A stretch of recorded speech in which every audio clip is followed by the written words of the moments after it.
जन्म नाही पुन्हा।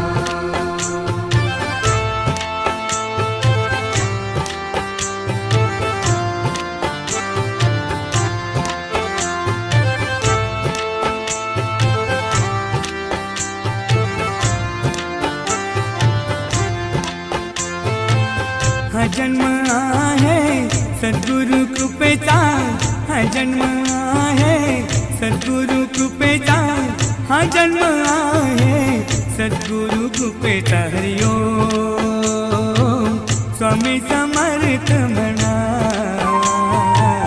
हा जन्म